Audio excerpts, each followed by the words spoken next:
A magnitude 3.8 earthquake occurred.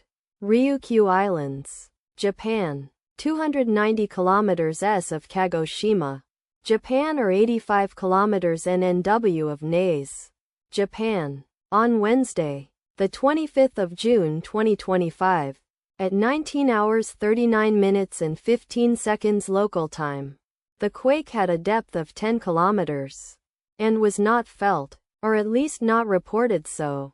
Data source from EMSC. Did you feel it? Let us pray. May the earthquake that occurred not affect our brothers and sisters there. May the earthquake not happen again. And may God protect everyone. Amen.